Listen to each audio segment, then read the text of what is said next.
Oh, Father, mighty Lord, hallelujah. Oh, Rimashala Ramandi, Alarama Babala Ramasha Balaranda Rabasi, hallelujah. Hallelujah, hallelujah, hallelujah. Hallelujah. Esayani వందనాలు దేవ వందనాలు వందనాలు వందనాలు. ఆయన నిన్ను శాశ్వత ప్రేమతో నన్ను నిన్ను ప్రేమించిన దేవుడు. హల్లెలూయా హల్లెలూయా. తల్లి మరిచిన నేను నిన్ను మరువనని సెలవిచ్చిన దేవుడు. తండ్రి విడిచిన నేను నిన్ను విడువనని సెలవిచ్చిన ఆ గొప్ప దేవుని బట్టి దేవుని స్తుతించుదాం. హల్లెలూయా హల్లెలూయా వందనాలు.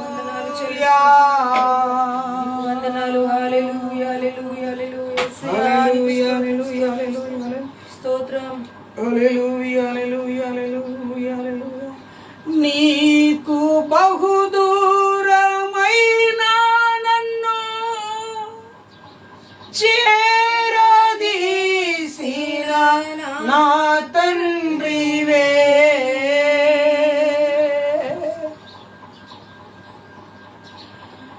నీకు బహుదూరమైన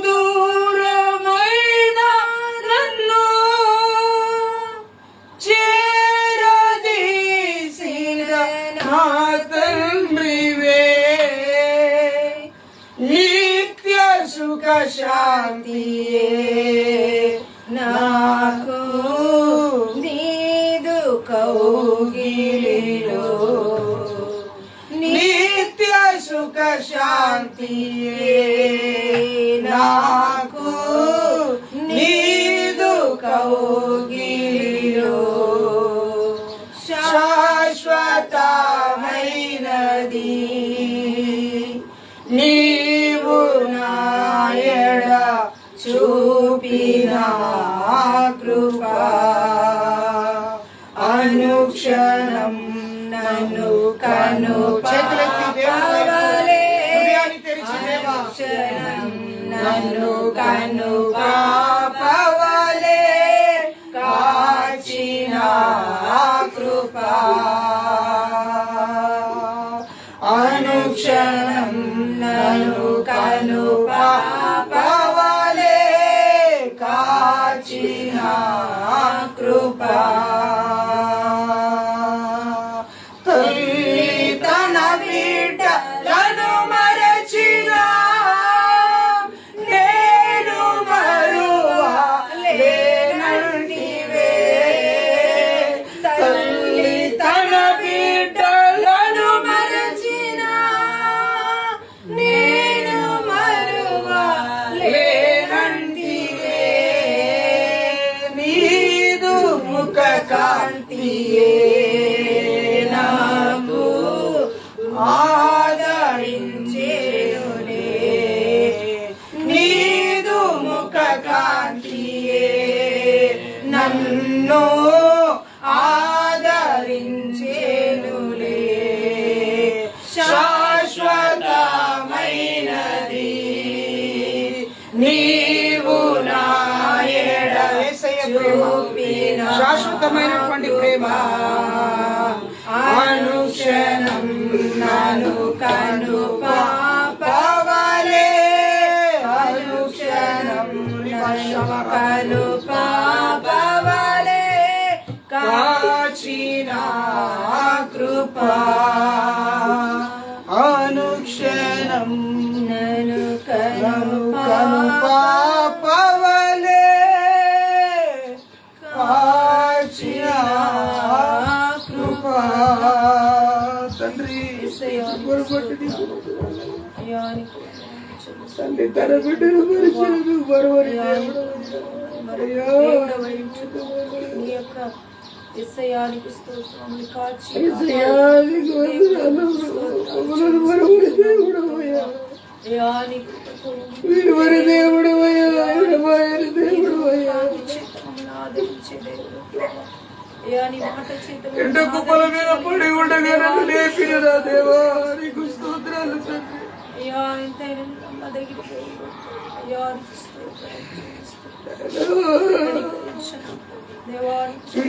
నీకు బహుదూరమైన నన్ను చేరదీసిన నా తండ్రిని. నీకు దూరమైపోయిన నా నీ సన్నిధికి, నీ పరిశుద్ధతకు, నీ పవిత్రతకు నా తండ్రివే. నిత్య సుఖ శాంతియే నాకు నీదు కౌగిలిలో. నిత్య సుఖ శాంతియే నాకు నీదు కౌగిలిలో. శాశ్వతమైనది నీవు నాయడా చూపిన. ఆయన ప్రేమ శాశ్వతమైనది బిడ్డలారా. ఆయన కృప శాశ్వతమైనది. ఆయన జీవము శాశ్వతమైనది. దేవుని వాక్యం అంటుంది, నేనే మార్గము, నేనే సత్యము, నేనే జీవమునై ఉన్నాను. ఆయన నీకు జీవమై ఉన్నాడు. ఆయన నీకు వెలుగై ఉన్నాడు. ఆయన నీకు సత్యమై ఉన్నాడు. ఆయన నిన్ను నడిపించువాడై ఉన్నాడు. ఆయన నిన్ను ప్రేమించువాడై ఉన్నాడు. ఆయన నీ కొరకు తన ప్రాణమును త్యాగము చేసిన మహా గొప్ప దేవుడై ఉన్నటువంటి దేవుడు. హల్లెలూయా. ఆయన లాంటి దేవుడు ఇంకొకరు లేరు. హల్లెలూయా. అందుకే తల్లి విడిచిన, తండ్రి విడిచిన, నీవు నిన్ను నన్ను ఆయన విడువని దేవుడై ఉన్నాడు. ఆయన తండ్రి విడిచిన, తల్లి విడిచిన, స్నేహితులు, బంధువులు అందరూ విడిచిన ఆయన నిన్ను విడువని దేవుడై ఉన్నాడు.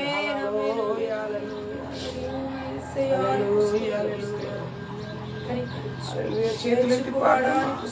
తల్లి తన బిడ్డలను మరచిన నేను నిన్ను మరువానంటి. ఆయన నిన్ను మరువనున్నాడు. ఎందుకు తెలుసా? నిన్ను విలువ పెట్టుకున్నాడు. తన రక్తమును ధారపోసి నిన్ను విలువ పెట్టుకున్నాడు దేవుడు. Thank you holy spirit. ప్రభువా, ఈ యొక్క మధ్యాహ్నం వేళ మీ పాదాల చెంతకు వస్తున్నా. మా హృదయాలను మీ సన్నిధిలో అర్పిస్తున్నా. మీరు మాతో మాట్లాడి మీ స్వరమును మాకు వినిపిస్తున్నందుకు నీకు స్తోత్రం. ఇదిగో నేను నీకు తోడై ఉన్నానని సెలవిచ్చిన దేవుడు. కష్టము కలిగిన, నష్టము కలిగిన, బాధ కలిగిన, ఆయన ఒంటరి వారమై ఏకాకిమై మేము మిగిలిపోయినా, అందరూ మమ్మలను వెలివేసిన, మాతో చెప్పిన మాట, నేను నీకు తోడై ఉన్నాను, నేను నీకు ఇమ్మానుయేలును అని సెలవిచ్చిన దేవుడు. ఈ రోజున మీరు మాతో మాట్లాడమని దేవానికి స్తోత్రాలు చెల్లిస్తూ ఒక్కసారి రెండు చేతులు పైకి దేవునికి స్తోత్రాలు. స్తోత్రం స్తోత్రం స్తోత్రం స్తోత్రం స్తోత్రం స్తోత్రం స్తోత్రం తండ్రికి వందనాలు చెల్లిస్తూ ప్రార్థన చేద్దాం. ప్రభువానికి వందనాలు. ప్రార్థన చేద్దాం, ప్రార్థన చేద్దాం, ప్రార్థన చేద్దాం. దేవానికి స్తోత్రం స్తోత్రం. అమ్మగారు ప్రార్థనలు నడిపిస్తారు. హల్లెలూయా హల్లెలూయా. పరిశుద్ధుడైన దేవానికి స్తోత్రాలు. సర్వోన్నతుడ, సర్వాధికారి నీకే కృతజ్ఞతాస్తుతులు స్తోత్రాలు చెల్లిస్తున్నాము ప్రభువా. అయానికి వంద ఉదయ కాలం నుండి ఈ యొక్క మధ్యాహ్న కాల సమయం వరకు నీ యొక్క చాట్ల భద్రపరుచుకున్న విధానాన్ని బట్టి నీకు స్తోత్రాలు చెల్లిస్తుంటున్నాం. ఇదిగో దేవా, ఈ యొక్క విశ్రాంతి దినమున నేను ఆరాధించి తండ్రి నేను ఘనపరిచి గొప్ప భాగ్యాన్ని మీరు మాకు ఇచ్చినందుకు నీకు వందనాలు. ఈ లోకంలో ఎవరికి లేనటువంటి ధన్యతను ప్రభువా మీరు మాకు ఇచ్చినందుకు నీకు వందనాలు చెల్లిస్తుంటున్నాము ప్రభువా.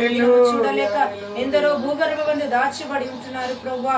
అయ్యా, మమ్మల్ని నీ సజీవ రెక్కలో ఉంచి తండ్రి అయ్యా నీ మందిరంలో నేను ఆరాధించి గొప్ప ధన్యతను ప్రభా మాకును ప్రతి ఒక్కరికి ఇచ్చినందుకు నీకు వందనాలు చెల్లిస్తుంటున్నాము ప్రభా. ప్రార్థనలో పాటల్లో మీరు మాకు తోడుగా ఉన్నారు ప్రభా. అయ్యా ఈ ఆరాధనలో మీరు మాకు తోడుగా ఉన్నందుకు నీకు వందనాలు చెల్లిస్తూ ఉంటున్నాము ప్రభా. దయగలిగిన మా తండ్రి, దయా సంపన్నుడా నీకు వందనాలు చెల్లిస్తుంటున్నాము ప్రభా. ఇదిగో నీ దైవ దాసును మీ చేతులకు అప్పచెప్పుచున్నాము తండ్రి. నీ దాసుడు ఏ వాక్యం అయితే విత్తబోచున్నాడో ప్రభా, నీ దాసుడు యొక్క ముఖాంతరంలో నుండి మీరు మాతో మాట్లాడండి ప్రభా. మాలో ఏ లోపములను తండ్రి తొలగించి అయ్యా నీ మాట ప్రకారం లోబడే మనసు ప్రతి ఒక్కరికి మీరు అనుగ్రహించి మనం మేము ప్రార్థన చేస్తూ ఉంటున్నాము దేవా. అయ్యా నీకు వందనాలు, అయ్యా నీకు స్తోత్రాలు. అనేక బిడ్డలు రావాల్సి ఉండగా ప్రభా నీ సన్నిధిలో మీ చేతులకు అప్పచెప్పుచున్నాము తండ్రి. గ్రామాన్ని మార్చండి ప్రభా, ఈ యొక్క గల్లీని మీరు మార్చమని మేము ప్రార్థిస్తుంటున్నాము తండ్రి. అనేకులని ప్రభా నీ యొద్దకు నడిపించి వారికి రక్షణ భాగ్యమును మీరు అనుగ్రహించమని మేము ప్రార్థన చేస్తుంటున్నాము దేవా. నీ కృపలో బలపరచండి అయ్యా. ఈ మందిరాన్ని మేము నీ చేతులకు అప్పగించుకుంటూ నజరేయుడైన యేసుక్రీస్తు నామం పేరిట ప్రార్థించి వేడుకొనుచున్నాము తండ్రి. ఆమేన్. ఆమేన్. అందరం కూర్చుందాం.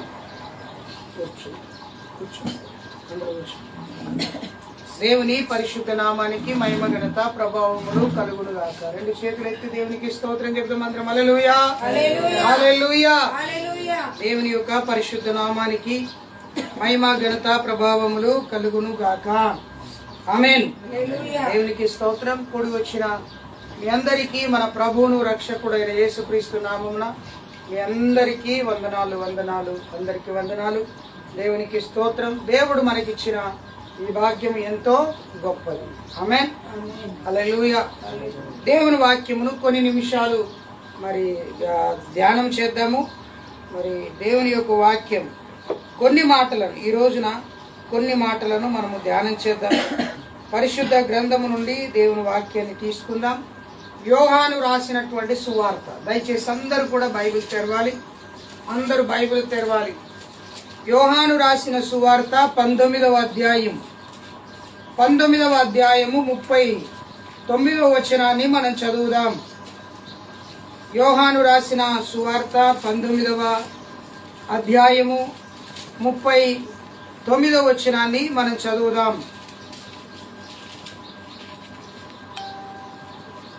చదవగలిగిన వారు దయతో చదివి సహాయము చేయాలని కోరుతున్నాను. 19వ అధ్యాయము 39వ వచనాన్ని మనం చదువుదాం. మొదట రాత్రివేళ ఆయన యొద్దకు వచ్చిన నికోదేము కూడా బోలముతో కలిపిన అగరు రమారమి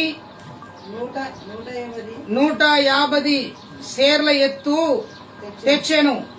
అంతట వారు యేసు దేహమును ఎత్తుకొని వచ్చి యూదులు పాతిపెట్టు మర్యాద చొప్పున ఆ సుగంధ ద్రవ్యములను దానికి పూసి నారబట్టలు చుట్టిరి. దేవునికి స్తోత్రం. హల్లెలూయా. దేవుని బిడ్డలారా, ఈ యొక్క మధ్యాహ్నం వేళ ప్రశస్తమైనటువంటి లేఖన భాగాన్ని మనం చదివినాం. యోహాను సువార్తలో 19వ అధ్యాయం 38, 39, 40 వచనాలు చదివితే ఇందులో 3 విషయాలు మనకు కనబడతా ఉంటాయి. 38వ వచనంలో అరిమతయి యోసేపు అనేటువంటి వ్యక్తి కనబడతాడు. 39వ వచనంలో నికోదేము అనేటువంటి వ్యక్తి కనబడతాడు. 40వ వచనంలో యేసు ప్రభువుని వెంబడించిన భక్తులందరూ కూడా కనబడతారు. దేవునికి స్తోత్రం. హల్లెలూయా. ఈ రోజున నేను చెబుతున్నటువంటి ప్రాముఖ్యమైన అంశము లేదా మాట ఏంటిది అంటే నికోదేము. బాగా గమనించాలి. ఈ నికోదేము అనేటువంటి వ్యక్తిని గురించి కొన్ని విషయాలు మీ ముందుకు నేను తీసుకురావాలని నేను ఆశపడుతున్నాను. యేసు ప్రభువు ఈ లోకములో జీవించిన 33.5 సంవత్సరాల కాలమంతా కూడా తండ్రి తనకు ఆజ్ఞాపించిన పరిచర్యను పనిని జరిగించాడు. ఎప్పుడు కూడా తన స్వతగా ఏ ఆలోచన కూడా ఎన్నడూ కూడా చేయలేదు. మంచిగా మీరు వినాలి. యేసు ప్రభు జన్మించిన నాటి నుండి ఆయన మరణము వరకు కూడా, ఆయన ఆరోహణం వరకు కూడా ఆయన ప్రభువు చెప్పినటువంటి పనిని మాత్రమే జరిగించాడు. మరి వేరొక పని కూడా చేయలేదు. ఎందుకంటే యేసుప్రభు అంటాడు, యేసుప్రభు దగ్గరికి వచ్చి శిష్యులు, అయ్యా మాకు ఆకలి వేస్తుంది, ఆహారం కావాలంటే మీ ఎదుట ఉన్న గ్రామానికి వెళ్ళి మీరు భోజనాన్ని తీసుకుని రండి, మీరు భోజనం చేయండి అని అంటారు. ప్రభువుతో శిష్యులు అంటారు, ప్రభు మరి నీకేమిటి అని అంటే ప్రభు చెప్పిన మాట ఏంటంటే, నా ఆహారము దేవుని యొక్క వాక్యమై ఉన్నది. ప్రైజ్ ది లార్డ్, హల్లెలూయా. ఆయన వాక్యమే నాకు ఆహారమై ఉన్నది అని చెప్తాడు. మరి ఆయన వాక్యము ఆయనకు ఆహారమై ఉన్నది అని చెప్పినటువంటి ప్రభు మరి 3.5 సంవత్సరాలు పరిచర్య చేశాడు. ఆ పరిచర్యలో ఎంతో మందిని బాగు చేశాడు, ఎంతో మందిని స్వస్థపరిచాడు, ఎంతో మందికి రక్షణ లేని వారికి రక్షణ అనుగ్రహించాడు. ఏది ఏమైనా యేసు ప్రభుని వెంబడించిన వారిలో ఒకడు యేసు ప్రభుని అప్పగించాడు. యేసు ప్రభువునకు అప్పగించబడిన తర్వాత ఆయనను బలహీనపరిచి ఆయనకు 39 కొరడా దెబ్బలు కొట్టి ఆయన శరీరం పైన ఉమిసివేసి, ముఖము పైన ఉమిసివేసి, తన తలపైన ఆ ముళ్ళ కిరీటము గుచ్చి, తన వీపు పైన గుద్ది, నిన్ను గుద్దిన వాడు ఎవడో చెప్పుమని హేళన చేశారు. తన వస్త్రములను ఊడబెరికి వేరొక వస్త్రమును తొలగించి, ఇదిగో నువ్వు దేవుని దూషణ చేయుచున్నావు అని చెప్పి ఆయన మీద నింద వేసి, ఆయనను అవమానపరిచి ఆయనను సిలువకు అప్పగించారు. మంచిగా వినాలి. సిలువకు అప్పగించబడినటువంటి యేసు ప్రభుల వారు ఆయన సిలువలో మరణించాడు. సిలువను మోసుకుంటూ ఎంతో భారభరితమైన భారాన్ని మోసి, ఆ భారభరితమైన సిలువను మోసి, సిలువ శ్రమలకు సూచన, సిలువ విజయానికి సూచన, సిలువ మానవుడి జీవితంలో మలుపుకు సూచన. ప్రైజ్ ది లార్డ్, హల్లెలూయా. చూడండి ప్రియులారా, ఆయన సిలువను మోసి ఆ సిలువలో కాళ్ళకు చేతులు మేకులు కొట్టబడి ఆయన సిలువలో వేలాడి తన ప్రాణాన్ని అప్పగించే ముందు 7 మాటలు పలికి తన ఆత్మను దేవునికి అప్పగించాడు. ఇక్కడ మీరు వినాల్సిన విషయం, ఈ 19వ అధ్యాయంలో యేసు ప్రభు మరణించి ఆయన సిలువలో వేలాడుతూ ఉండగా ఒక శిష్యుడు రాజు దగ్గరికి వెళ్ళి, ప్రభువా, నా ప్రభు యొక్క దేహము నాకు ఇమ్ము, నేను అతన్ని తీసుకొని వెళ్ళి సమాధి చేస్తాను. బాగా విన్నా. ఒకడు వెళ్ళి ఆ వ్యక్తి ఎవరంటే అరిమత్తయి యోసేపు వెళ్ళాడు, ప్రభు దేహాన్ని తీసుకున్నాడు. ప్రభు దేహాన్ని తీసుకొని యూదుల ఆచార ప్రకారంగా సమాధి చేయుటకు తీసుకొచ్చాడు. సమాధి చేయుటకు తీసుకురాగానే ఇక్కడ నికోదేము అనే వ్యక్తి కనబడతాడు. బాగా వినాలి, నికోదేము చాలా ప్రాముఖ్యమైన విషయం. ఈ నికోదేము ఎలాంటి వాడంటే చాలా వృద్ధుడు. ఎంత వృద్ధుడు అంటే ఆయన వయసుకు తగినటువంటి పని ఆయన చేస్తున్నాడు. ఎలాంటి వృద్ధుడు అంటే చాలా వృద్ధుడు. ఈ వృద్ధుడు ఏం తీసుకొని వచ్చాడు? యేసు ప్రభు యొక్క దేహమునకు అగరు తీసుకొచ్చాడు. అగరు, బోలముతో కలిపిన అగరును తీసుకొచ్చాడు. అంటే సువాసన ఇచ్చేటువంటివి, శరీరము పాడైపోకుండా, ప్రభు యొక్క శరీరము, ప్రభు యొక్క దేహము పాడైపోకుండా నిమిత్తమై అగరును తీసుకొచ్చాడు. మంచిగా వినా. అసలు ఈ నికోదేము ఎవరు? ఎందుకు యేసు ప్రభు దేహానికి అగరును తీసుకొచ్చాడు? ఎందుకు యేసును వెంబడించాల్సిన అవసరం ఈ నికోదేముకు వచ్చింది? ఈ విషయాలు మీకు చెప్తాను. చూడండి, యోహాను సువార్తలోనికి రండి. నికోదేము గురించి కొన్ని ప్రాముఖ్యమైన విషయాలు కనబడతాయి. 3వ అధ్యాయంలోనికి రండి. ఈ నికోదేము ఎవరు? 3వ అధ్యాయం 1వ వచనం చదవండి ఒకసారి. 1వ వచనం. యూదుల అధికారి అయిన నికోదేమును అను పరిసయ్యుడు ఒకడు ఉండెను. యూదులకు ఈయన ఒక అధికారి. మంచిగా వినాలి. యూదులకు ఈయన ఎవరండి? ఒక అధికారి, ఒక అధికారము కలిగినటువంటి వ్యక్తి. ఈయన ఎవరు? యాక్చువల్గా పరిసయ్యుడు. బైబిల్లో పరిసయ్యులు, సుంకరులు, సద్దూకయ్యులు అని బైబిల్లో చాలా సార్లు ఉంటారు. సుంకరులు వేరు, పరిసయ్యులు వేరు, సద్దూకయ్యులు వేరు. వీరందరూ దేవుని బిడ్డలే. కానీ వారి వారి గుణములు లక్షణములు వేరు.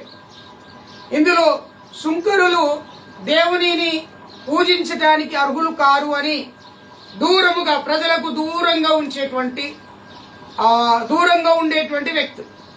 ఇందులో పరిసయ్యులు తమకు తామే గొప్పవారమని చెప్పుకునేటువంటి వారు, తమకు తామే ఉన్నతమైనటువంటి వారము, మాకంటూ మేమంటే ఏమో అనుకున్నారు మీరు అనేటువంటి భావపీరితమైనటువంటి మాటలు మాట్లాడే వ్యక్తులు, నేను లేకుండా మేము లేకుండా అనేటువంటి మాటలు మాట్లాడేటువంటి వ్యక్తులు ఈ పరిసయ్యులు. సుంకరులు, పరిసయ్యులు, సద్దూకయ్యులు వీరు యేసు ప్రభువుని నమ్మరు, కానీ మెస్సియాను నమ్ముతారు. దేవుని నమ్మేటువంటి ప్రజలు. కానీ దేవుడు మరి రాజుగా వస్తాడని వీరికి నమ్మకం, కానీ దాసుడుగా వస్తాడని, కన్య అయిన గర్భంలో పుడతాడనేటువంటి విషయాన్ని వీరు నమ్మరు. మొత్తానికి వారి గురించి అట్లా పక్కన పెడితే ఈయన మాత్రం ఎవరయ్యానంటే యూదులకు అధికారి నికోదేము. యూదులకు ఎలాంటి వాడండి? అధికారి. యూదా ప్రజలందరికీ ఒక అధికారిగా ఉన్నాడు. మంచి నాయకుడిన, మంచి లీడర్, మంచి వ్యక్తి, నాయకత్వం చేస్తున్నటువంటి వ్యక్తి. ఈ నాయకత్వం చేస్తున్న వ్యక్తి ఏం చేశాడో తెలుసా? 2వ వచనం చదవండి ఒకసారి. 2వ వచనంలో ఏం చేశాడు చూడండి. అక్కడ అతడు రాత్రి అందు ఆయన యొద్దకు వచ్చి, బోధకుడా నీవు దేవుని యొద్ద నుండి వచ్చిన వాడవని నేను ఎరుగుదును. ఏమంటున్నాడు ఈయన? ఈ నికోదేము ఎలా వస్తున్నాడండి? రాత్రి కాలం వచ్చాడు. ఎక్కడికి వచ్చాడు? ఆయన యొద్దకు వచ్చాడు. ఎవరి దగ్గరికి? రాత్రి కాలము ప్రభు అయిన యేసు క్రీస్తుల వారు ఎక్కడైతే ఉన్నారో అక్కడికి ఈయన పరిగెత్తుకుంటూ వచ్చారు. మరి పొద్దుందాకి ఎందుకు రాలేడు? అంటే ఈయన యూదుల అధికారి. యూదులు అప్పటికి యేసు ప్రభు మీద మంటతో ఉన్నారు. యేసు ప్రభు లోకానికి వచ్చాడు, మెస్సియాగా వచ్చాడు, ఆయనే మెస్సియా అని పలుకుతున్నాడు. ఆయన అద్భుతాలు చేస్తున్నారు. గుడ్డివారు బాగైతున్నారు, కుంటివారు నడుస్తున్నారు, రోగులు లేస్తున్నారు, వ్యాధిగ్రస్తులు బాగుపడుతున్నారు, చనిపోయిన వారు సైతం లేస్తున్నారు. అప్పటికే ఏం జరుగుతుందో తెలుసా? నీళ్లను ద్రాక్షరసంగా మార్చివేసినటువంటి ఆ ప్రభు పైన చర్చ జరుగుతుంది. యూదులు అంటున్నారు, ఈ ప్రభువుని ఏదో విధంగా మనం ఏం చేయాలి? చంపేయాలి. ఇలాంటి సందర్భంలో ఇవన్నీ మాటలు ఈ నికోదేముకు వినబడుతున్నాయి. నికోదేము చెవుల్లో గింగురుమంటున్నాయి. ఉదయపూట దేవుణ్ణి కలుసుకోవడానికి, ఉదయపూట దేవుని దగ్గరికి రావడానికి, మధ్యాహ్నం వేళ, సాయంకాలం వేళ రావడానికి ఆయనకు సమయం ఉన్నా వెళ్ళలేని పరిస్థితి. రాత్రికాలం ఏం చేస్తారండి? అందరు ఎవరింటికి వారు వెళ్ళిపోతారు. సైనికులు కూడా ఎక్కడికి వెళ్తారు? ఎవరి గృహాల్లోనికి వారు వెళ్ళిపోతారు. వెళ్ళిపోయిన తర్వాత ఏం జరుగుతుంది? ఎవరు ఉండరు. ఈ నికోదేము రహస్యంగా యేసయ్య దగ్గరికి వెళ్ళాడు. చక్కని మాట ఉంటది అక్కడ. రాత్రి అందు ఆయన యొద్దకు వచ్చి ఏమంటాడు తెలుసా? బోధకుడా నీవు దేవుని యొద్ద నుండి వచ్చిన వాడవని నేను ఎరుగుదును. ఎంత మంచి మాట. ఏమంటాడు ఈయన? బోధకుడా నువ్వు దేవుని యొద్ద నుండి వచ్చిన వాడవని నేను ఎరుగుతున్నాను, నేను తెలుసుకున్నాను. నువ్వు వచ్చిన వాడవని తెలుసుకున్నాను. దేవుడు నీకు తోడై ఉంటేనే గాని నీవు ఈ క్రియలన్నీ చేయవనే సంగతి నేను ఎరుగుదును. Praise the Lord. హల్లెలూయా. 3 విషయాలండి. ఒకటి, బోధకుడిగా గుర్తించాడు. రెండవదిగా ఏమంటున్నాడు? నువ్వు దేవుని యొద్ద నుండి వచ్చిన వాడవని నేను తెలుసుకున్నాను. హల్లెలూయా. దేవుని యొద్ద నుండి వచ్చిన వాడు. చూడండి ప్రియులారా, దేవుని యొద్ద నుండి వచ్చిన వాడవని పలకడానికి అర్థం ఏందో తెలుసా? యేసు ప్రభు ఈ లోకంలో జన్మించినప్పుడు యెషయా ద్వారా దేవుడు ఒక ప్రవచనం పలికాడు. ఏమని పలికాడు తెలుసండి? ఇదిగో నిశ్చయముగా కన్య అయిన మరియ గర్భంలో కుమారుడు జన్మిస్తాడు, అతనికి ఇమ్మానుయేలు అనే పేరును పెడతాడు. 7వ అధ్యాయం 14వ వచనం యెషయా గ్రంథంలో ఇమ్మానుయేలు అనే పేరు పెడతారు. ఆ ఇమ్మానుయేలు అనే మాటకు అర్థం ఏంటంటే దేవుడు అతనికి తోడై ఉన్నాడు అని. ప్రియులారా, మన జీవితాల్లో చాలాసార్లు మనం ఏమనుకుంటామంటే, మనకు వాళ్ళు తోడుంటే బాగుండు, వీళ్ళు తోడుంటే బాగుండు, డబ్బు తోడుంటే బాగుండు, ధనము తోడుంటే బాగుండు, ద్రవ్యము తోడుంటే బాగుండు, స్నేహితులు తోడుంటే బాగుండు, ఇంకెవరైనా నాకు తోడుంటే బాగుండు అని మనం అనుకుంటాం. కానీ దేవుడు అంటున్న మాట ఏందో తెలుసండి, దేవుడు నీకు తోడై ఉన్నాడు. ఏ విషయంలో తోడున్నాడు? అన్ని విషయాల్లో తోడై ఉన్నాడు. నువ్వు కూర్చుండుట, నిలుచుట, నడుచుట, పడుకుని ఉండుట, పని చేయుట, సమస్త విషయాల్లో ఆయన నీకు తోడుగా ఉన్నాడు కనుక నీవు సజీవుడుగా ఉన్నావు. ఆమేన్. రెండు చేతులెత్తి స్తోత్రం చెప్తాం అందరం. హల్లెలూయా.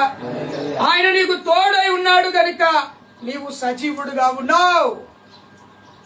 ఈయన గ్రహించాడు. నికోదేము యూదుల అధికారి, ఒక రమ్మంటే వస్తాడు, పొమ్మంటే పోతాడు. నాయకుడు కదా. చూడండి, ఆఫీసర్కి ఎంతో మంది పనులు ఉంటారు. ఏ పనుల్ని పిలిచినా కానీ బెల్లు కొట్టి పిలుస్తారు. టింగ్ టింగ్ కానీ బెల్లు కొట్టగానే వచ్చారు. రమ్మంటే వస్తారు, పొమ్మంటే పోతారు. ఆయనకి ఎవరి మీద కోపం ఉన్నా ఆ పనివాడి మీదే తీస్తాడు కదా. ఆలోచించరు. అంత మంచి అధికారము కలిగిన వ్యక్తి యేసయ్యను రాత్రి కాలం దర్శించుకున్నాడు. ప్రభువా, నువ్వు దేవుని బోధకుడు అని నీకు తెలుసు, నేను ఎరుగుతున్నా, నువ్వు దేవుని దగ్గర నుండి వచ్చావని. దేవునికి స్తోత్రం. హల్లెలూయా. అందుకే యేసు ప్రభు అంటాడు, నన్ను పంపిన వారి చిత్తము నెరవేర్చుటయే నాకు ఆహారమై ఉన్నది. కీర్తన భక్తుడు అంటాడు, దేవా నీ చిత్తము నెరవేర్చుట నాకు సంతోషం. ప్రియులారా, ఈ రోజున నా మాటలు వింటున్నటువంటి మీరైనా, లైవ్ లో ఉన్న వారైనా సరే, మీకు గుర్తు చేస్తున్న విషయం ఏంటో తెలుసా? దేవుని చిత్తము చేయుటకు నిన్ను నీవు కట్టుకోవాలి.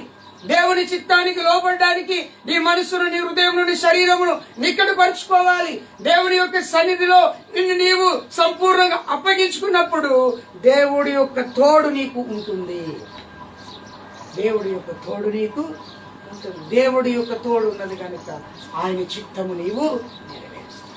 నికోదేముకి ఏమవసరం అండి?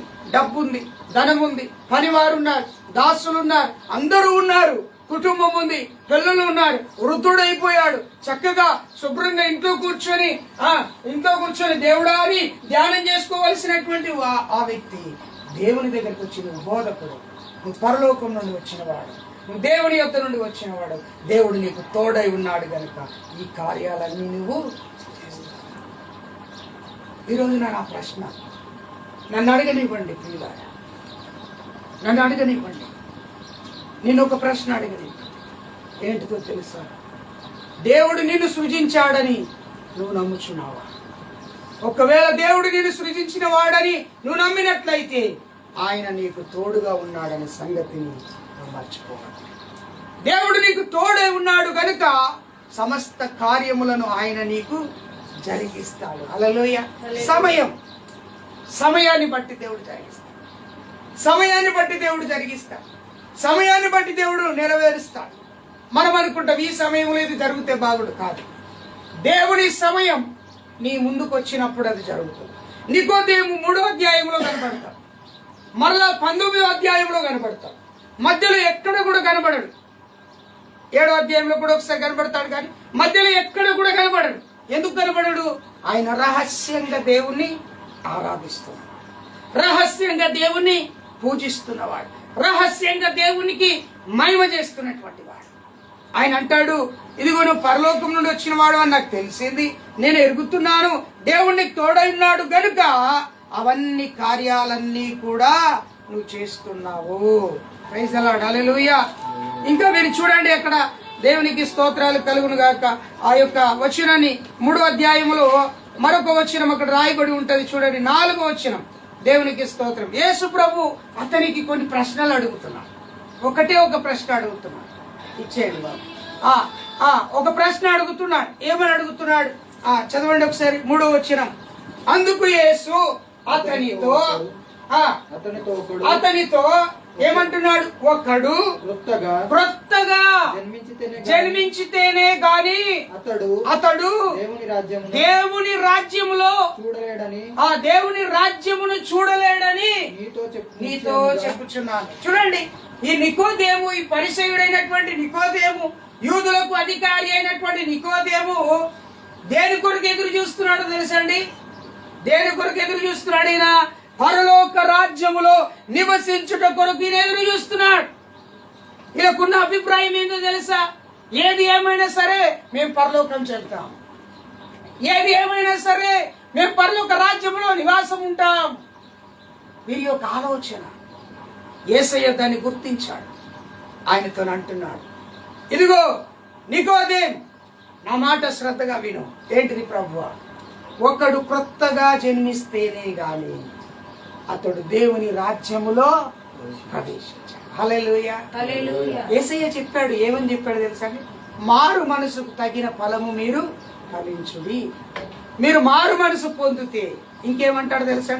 మీరు చిన్న బిడ్డల వంటి వారైతే పరలోక రాజ్యము మీది అన్నాడు. పెద్దవాడు చిన్న బిడ్డలాగా ఎట్లయితాడు? పెద్దవాడికి చిన్న బిడ్డల యొక్క మనస్తత్వము ఉండాలి. చిన్న బిడ్డలకు ఉండేటువంటి మనస్తత్వం. చిన్న బిడ్డలకు పాపం అంటే కూడా తెలియదు. అబద్ధం అంటే కూడా తెలియదు. దొంగతనం అంటే వారికి తెలియదు. ఏమండి?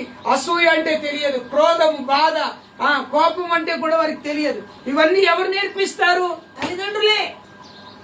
ఇవన్నీ ఎవరు నేర్పిస్తారు వారికి? తల్లిదండ్రులే. ఎవరు బోధిస్తారు? తల్లిదండ్రులే. ఎవరు ఆలోచింపజేస్తారు? తల్లిదండ్రులే. పాపం వారికి తెలియకుండానే పాపము చేయడం మొదలు పెడతారు. తెలియకుండానే అబద్ధం ఆడటం మొదలు పెడతారు. తెలియకుండానే వాడు చెడ్డ క్రియలు చేయడం ప్రారంభిస్తారు. అందుకే యేసయ్య అంటాడు, చిన్న బిడ్డల వంటి వారైతే. చూడండి, ఆ మాట చదువుతారు మీరు. ఆ మార్కు సువార్తలో ఉంటుంది, లూకా సువార్తలో ఉంటుంది. దేవునికి స్తోత్రం. మత్తయి సువార్తలో కూడా ఈ మాట ఉంటుంది. దేవునికి స్తోత్రం కలుగును గాక. హల్లెలూయా. స్తోత్రాలు కలుగును గాక. హల్లెలూయా. దేవునికి స్తోత్రం కలుగును గాక. మార్కు సువార్తలోనైనా మత్తయి సువార్తలోనైనా తీయండి ఒకసారి. దేవునికి స్తోత్రాలు. మత్తయి సువార్త 18వ అధ్యాయం 2వ వచనం చదవండి ఒకసారి. 18వ అధ్యాయం 2వ వచనం. దేవునికి స్తోత్రం. 2వ వచనం. మీరు మార్పు నుండి చిన్న బిడ్డల వంటి వారైతేనే గాని పరలోక రాజ్యములో ప్రవేశింపరని మీతో నిశ్చయముగా చెప్పుచున్నాను. ఎలాంటి వారు కావాలి? చిన్న బిడ్డలు లాంటి వారు. ఇక్కడ నికోదేముతో దేవుడు ఏమంటున్నాడు? ఇదిగో నువ్వు క్రొత్తగా జన్మించాలి. అక్కడేమన్నాడు? మీరు చిన్న బిడ్డలాగా మారాలి. ఇక్కడేమంటున్నాడు? నువ్వు క్రొత్తగా జన్మించాలి. నికోదేముకు డౌట్ వచ్చింది. ఏమన్నాడు తెలుసా? డౌట్ వచ్చి యోహాను సువార్త 3వ అధ్యాయంలోనికి రండి. ఏమన్నాడు? డౌట్ వచ్చి దేవునికి స్తోత్రం. ఆయన ఏమన్నాడు చూడండి. దేవునికి స్తోత్రాలు కలుగును గాక. 7వ వచనం చదవండి. మీరు కొత్తగా 4వ వచనం చదవండి. అందుకు నికోదేము, ముసలివాడనైనా మనుషుడు ఎలాగూ జన్మించగలడు? రెండవ మారు తల్లి గర్భమందు ప్రవేశించి జన్మింపగలడా అని ఆయనను అడుగుతున్నాడు. ప్రభువా, నువ్వు చెప్పింది బాగానే ఉంది. క్రొత్తగా జన్మించమంటున్నావు, చాలా బాగుంది. రాగానే యేసయ్యను ఏమన్నాడు? గణపరిచాడు. నువ్వు దేవుని కుమారుడు అని, దేవుని దగ్గర నుండి పంపబడిన వాడు అని నేను నమ్ముతున్నాను. నీ మాటలు సత్యమైనవి. దేవుడు నీకు తోడై ఉన్నాడు గనుక ఇన్ని అద్భుత కార్యాలు, ఆశ్చర్య కార్యాలు, మహిమ కలిగిన కార్యాలు నువ్వు చేశావు అనగానే యేసయ్య అన్నాడు, ఒకడు కొత్తగా జన్మిస్తే పరలోక రాజ్యానికి వస్తారు, లేకపోతే రారు అన్నాడు. అనగానే ఈ ముసలివాడైనటువంటి ఒక నికోదేము ఏమంటాడు తెలుసా? ప్రభువా, ముసలివాడు ఎలాగూ కొత్తగా తల్లి గర్భములో ప్రవేశించి రెండవ మారు ఎలాగూ జన్మించగలడా? ఒకసారి పుట్టిన తర్వాత మళ్ళా తల్లి గర్భంలోనికి వెళ్ళగలడా? వెళ్ళలే. ఇక్కడ చెప్పిన అర్థం ఏందో తెలుసా? ఆత్మీయమైన అర్థం. శరీర సంబంధంగా కాదు ఇది, ఆత్మ సంబంధమైన అర్థం. ఏంటి ఆత్మ సంబంధమైనది? యేసయ్య చెప్తున్నాడు. 5వ వచనం నుండి చెప్పుకుంటూ వస్తున్నాడు. ఏమని చెప్తాడు చూడండి అక్కడ. యేసయ్య ఇట్లా అంటాడు, ఒకడు నీటి మూలముగా గాని ఆత్మ మూలముగా గాని జన్మించితేనే గాని దేవుని రాజ్యంలో మంచిగా. నీటి మూలముగా మరలేంటిది? ఆత్మ మూలముగా. నీటి మూలంగా అంటే అర్థం ఏంటి తెలుసా? ఒక వ్యక్తి ఒక వ్యక్తి మారు మనసు పొంది పశ్చాత్తాపడి మారు మనసు పొంది యేసు ప్రభు నిజమైన దేవుడని ఎరిగి తెలుసుకున్నవాడై యేసు ప్రభువే నా కొరకు పరము నుండి భూలోకానికి దిగి వచ్చాడని ఎరిగిన వాడై సంపూర్ణంగా నమ్మినటువంటి వ్యక్తి అయి మారు మనస్సు నిమిత్తమై ఆయన నీటిలో బాప్తిస్మము పొందుట. నీటి మూలముగా క్రీస్తు కొరకు నీవు ప్రత్యేకించబడడం, నీటి మూలంగా క్రీస్తు కొరకు నీవు ప్రతిష్ఠించబడడం, నీటి మూలంగా క్రీస్తు కొరకై నీ జీవితాన్ని దేవుని కొరకు సంపూర్ణంగా సమర్పించుకోవడాన్ని నీటి మూలము బాప్తిస్మం. ఈ రోజుల్లో బాప్తిస్మం బలవంతంగా కూడిస్తున్నారు, కొంతమంది బలవంతంగా కూడిస్తున్నారండి. వాడికి మారు మనసు ఉన్నా లేకపోయినా, ఆ వ్యక్తికి ఆ సహోదరుడికి మారు మనసు ఉన్నా లేకపోయినా, ఒక సంఘం ఉన్నది నాకు బాగా తెలుసు ఆ సంఘం.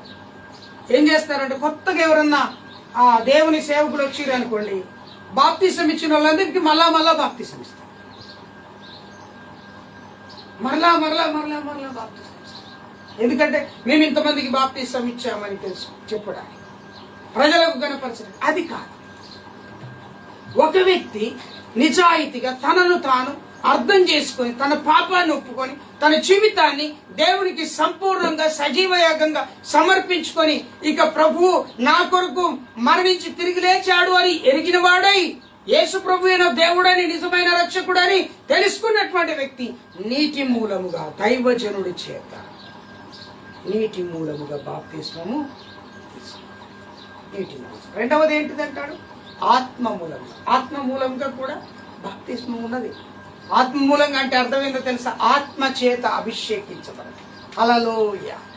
ఆ నీటి మూలంగా బాప్తిసం పొందినటువంటి వ్యక్తికి దేవుడి యొక్క ఆత్మ ద్వారా దేవుడు అభిషేకిస్తాడు. యేసు ప్రభు ఆ యోర్దాను నదిలో బాప్తిసం ఇచ్చి యోహాను దగ్గర ఏం చేశాడంటే బాప్తిసం తీసుకున్నాడా? మీరు యోహాను సువార్తలో 3వ అధ్యాయం, మత్తయి సువార్తలో 3వ అధ్యాయం 4వ అధ్యాయంలో ఉంటుంది. 3-4 అధ్యాయాలు 3వ అధ్యాయంలో ఉంటుంది. యేసు ప్రభు బాప్తిసం తీసుకున్నప్పుడు ఏం జరిగింది? యేసయ్య బాప్తిసం తీసుకొని ఒడ్డుకు వచ్చి నిలబడగానే పరిశుద్ధాత్మ దేవుడు ఏం చేస్తాడు? పావురము వలె ఆయన మీదకి దిగి వచ్చి ఆయన మీద బ్రాలగా. హల్లెలూయా. అతడు ఆత్మలో ఆనందించెను. ఆమేన్. స్తోత్రం. 2 చేతులెత్తి హల్లెలూయా. వీళ్ళని గమనించాల్సిన విషయం, ఆత్మ చేత నీవు నింపబడాలి. బాప్తిస్మం నీటి మూలముగా, ఆ నీటి మూలంగా జన్మించాలి. ఆత్మ మూలంగా జన్మించినటువంటి వ్యక్తికి దేవుని రాజ్యం ఉంటుంది అని చెబుతూ 5వ వచనములో కింది భాగం 6వ వచనములో ఇలాగ చెప్తా ఉంటాడు.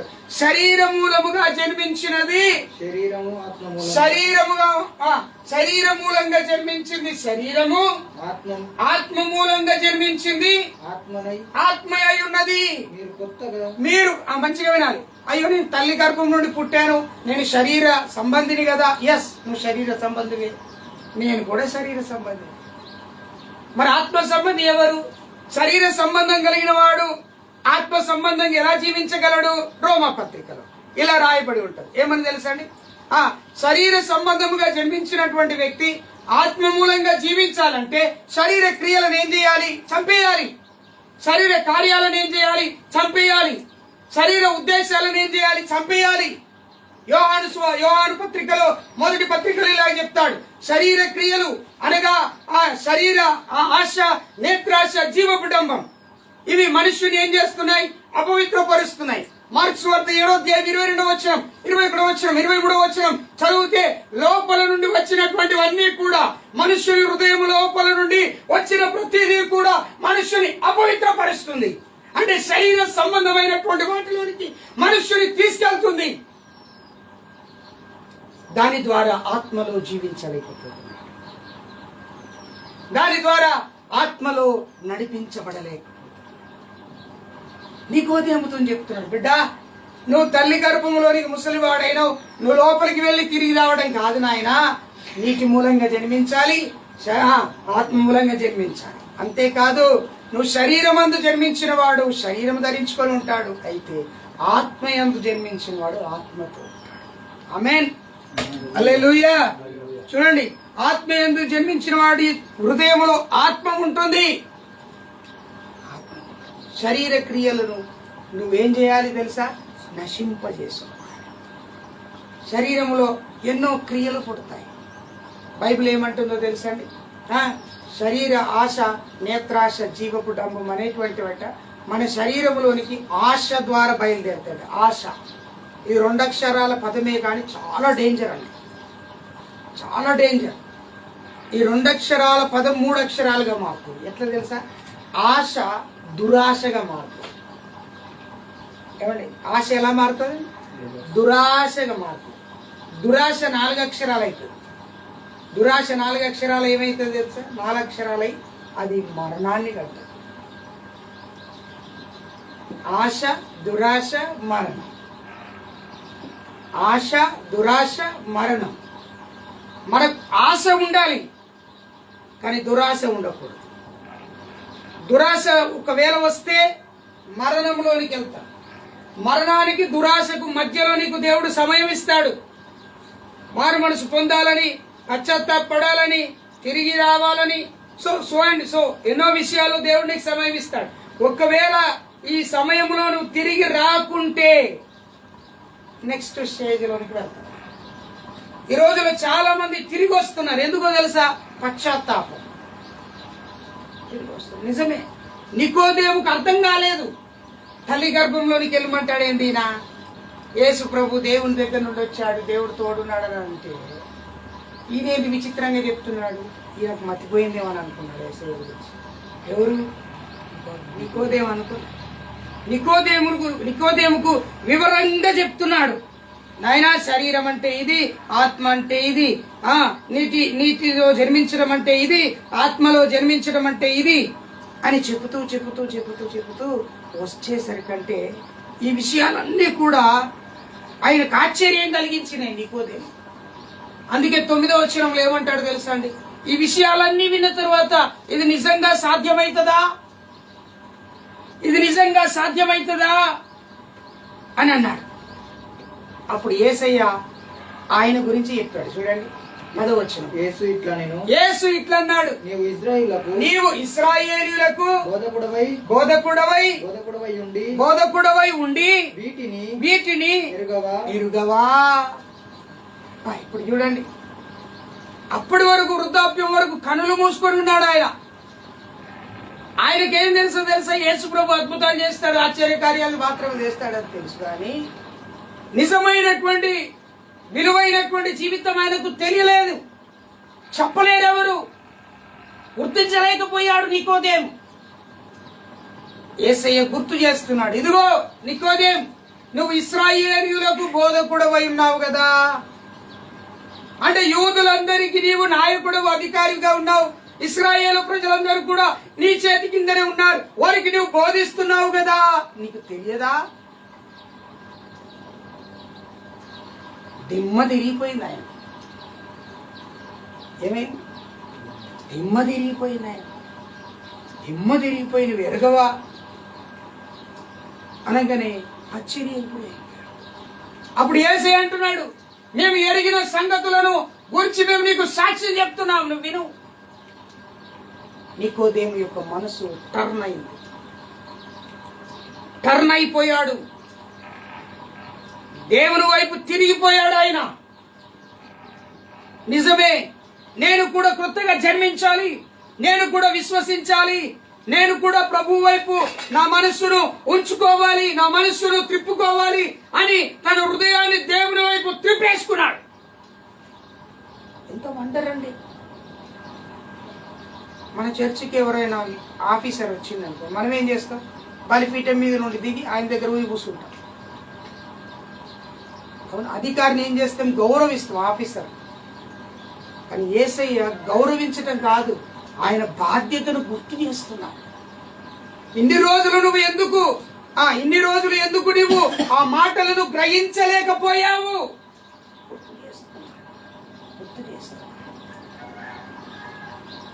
దిమ్మ తిరిగిపోయి కళ్ళు తిరగబడ్డాయి, హృదయం ఉల్లాసించిపోయింది. నిజమే అనుకున్నాడు. నికోదేముకు 2 విషయాలు అర్థమైనాయి. ఏంటిదో తెలుసా అండి?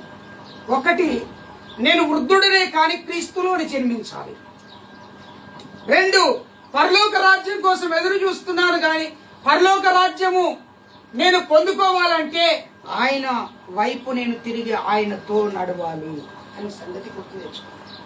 అందుకే ఈ నికోదేము ఇలా ఉండగా, ఈ నికోదేము యొక్క ఆ పాప జీవితం, అపవిత్రమైన జీవితం నుండి బయటికి వచ్చిన తర్వాత యేసు కొరకు ప్రతి నిత్యము ప్రార్థన చేశాడు. ప్రతి నిత్యం 7వ అధ్యాయంలో కూడా ఒక మాట ఉంటుందండి, అది నాకు కనబడతలేదు. 51 వచనం అనుకుంటా. 51 వచనం, 50 వచనం. నేను నా మహిమను వెతుకుటలేదు, వెతుకుచు తీర్పు తీర్చుచు ఉండువాడు ఒకడు ఉన్నాడు చెబుతూ, ఒకడు నా మాట గైకొనిన ఎడల వాడెన్నడును మరణము. ఇప్పుడు అర్థమైంది ఆయనకు, నికోదేముకు. ఏమర్థమైందో తెలుసా? నేను దేవుని మాటను గైకొన్నట్లయితే నేను మరణించి తల్లి గర్భములో జన్మించడం కాదు, నా పాప విషయంలో నేను మరణించి పరిశుద్ధములో జన్మిస్తాను అని అనుకొని దేవుని దగ్గర నిర్ణయం చేసుకొని ఏం చేశాడో తెలుసా? దేవుణ్ణి వెంబడించటం నేర్చుకున్నాడు. గ్లోరీ రీమా షాలా స్తోత్రం చెప్తున్నాను. నికోదేము యొక్క జీవితాన్ని మార్చిన దేవుడు. ఇదిగో ఈ రోజున వాక్యం వింటున్నటువంటి నా ప్రియ సహోదరి సహోదరుడా, నీ జీవితాన్ని కూడా దేవుడు మార్చాలని ఇష్టపడుతున్నాడు. నువ్వు మార్పు పొందాలని దేవుడు ఆశిస్తా ఉన్నాడు. మార్పు ఎంతగా వచ్చిందంటే, యేసయ్య కొరకు తాను దాచుకున్న అగరు, బోలములో దాచుకున్న విలువైన అగరు బోలములో దాచుకున్నాడు. ఎవరికి కనిపించకుండా, ఎవరికి చూపించకుండా. అది చాలా విలువైనది. ఆ విలువైన దానిని, దాచుకున్న దానిని యేసయ్య దేహము కొరకు తీసుకొచ్చి అర్పించాడు. ఎంత గొప్ప విషయం! ఈ మార్పు ఎలా కలిగింది అంటే ఇలాగూ కలిగింది. ఈయన ఎలా చేయగలిగాడు? ఇలాగున విన్నాడు గనుక చేయగలిగాడు. ఏ విధంగా వెంబడించగలిగాడు? ఈ విధమైన మాటలు ఆయన హృదయాన్ని హత్తుకున్నాయి గనక.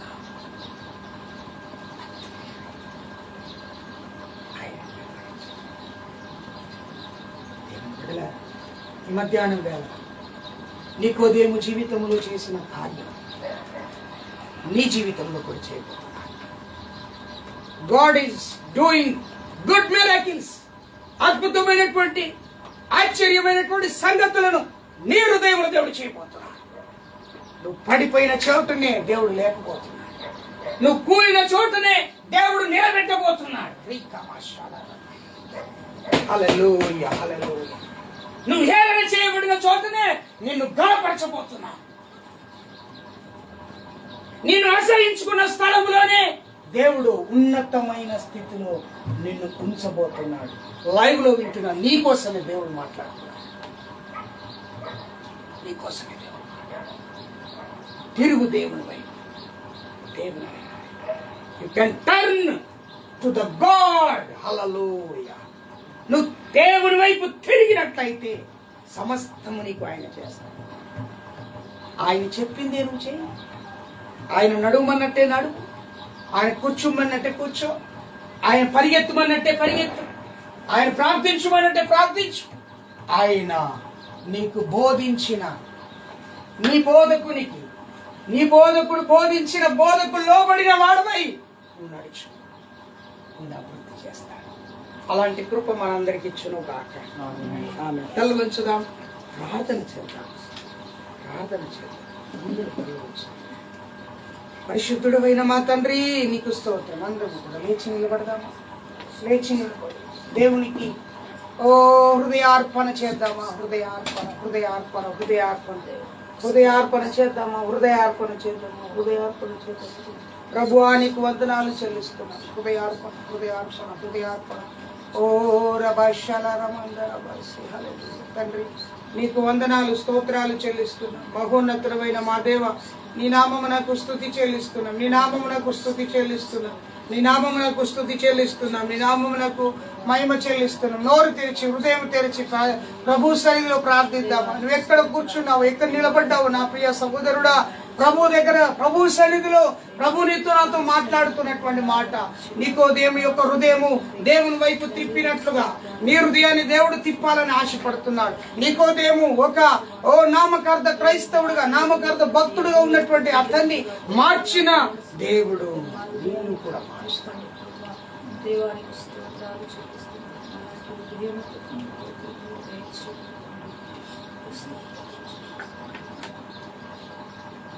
పశ్చాత్తాపము కలిగిన వారు దేవుని వైపు ప్రార్థన చేస్తున్నారు.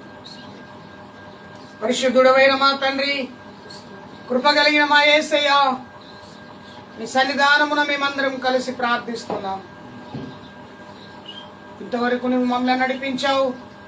నీ కృప చూపించినందుకై నీకు వేలాది వందనాలు, స్తోత్రాలు చెల్లిస్తున్నామయ్యా. నికోదేము వలె యేసు నీ ఎరిగిన వారమై ఉన్నాము, కానీ యేసులో జీవించే వారముగా ఒకవేళ లేకపోతే మా స్థితి వేరైతుంది. ఈ రోజున నికోదేముకు కలిగినటువంటి బరువు బాధ్యతను గుర్తు చేశావు.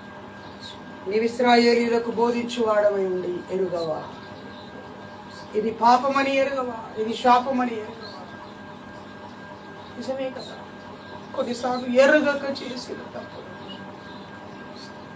ప్రభు దగ్గర ఒప్పుకొని విడిచిపెడితే ప్రభు మనకు మేలు చేస్తాడు బిడ్డలారా. ప్రభు మనకు సాయం చేస్తాడు బిడ్డలారా. పరిశుద్ధుడా, ప్రేమ కలిగిన మా తండ్రి, కృప కలిగిన మా యేసయ్య, నీ సన్నిధిలో ప్రార్థన చేస్తున్నాను.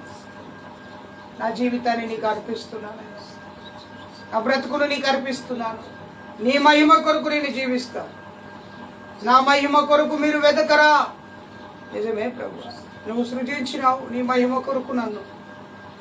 నిన్ను మహిమపరచుట కొరకు నన్ను సృజిస్తే లోకములో ఉన్న వాటిని మహిమపరుస్తున్నాను. నన్ను నేను మహిమపరుచుకుంటున్నాను. సాతానుడు ఇచ్చిన ఆలోచనలు మహిమపరుస్తున్నాను. నేను మహిమపరచలేకపోతున్నాను. నన్ను క్షమించు దేవా, నన్ను క్షమించు, నన్ను క్షమించు, నన్ను క్షమించు. నన్ను బలపరచు. నీ ఆత్మతో ఇంపి నన్ను స్థిరపరచమని ప్రార్థన చేస్తున్నాను తండ్రి. నీ కృప కలిగిన హస్తాలకు అప్పగించుకుంది. నజరేయుడైనటువంటి యేసుక్రీస్తు నామం పేరిట ఈ ప్రార్థన అడిగి వేడుకొనుచున్నాము తండ్రి. ఆమేన్. మన పరమ తండ్రి అయిన దేవుని ప్రేమ, ఆయన కుమారుడైన యేసుక్రీస్తుల వారి యొక్క కృప, పరిశుద్ధాత్మ యొక్క సన్నిధి నిత్యము తోడయుండి నడిపించి కాపాడి రక్షించును గాక. ఆమేన్. యేసు రక్తమే జయం, శిలువ రక్తమే జయం. యేసు నామానికి సంపూర్ణ విజయం కలుగును గాక. ఆమేన్. Praise the Lord. అందరికీ వందనాలు. దేవుడు మిమ్మల్ని దీవించును.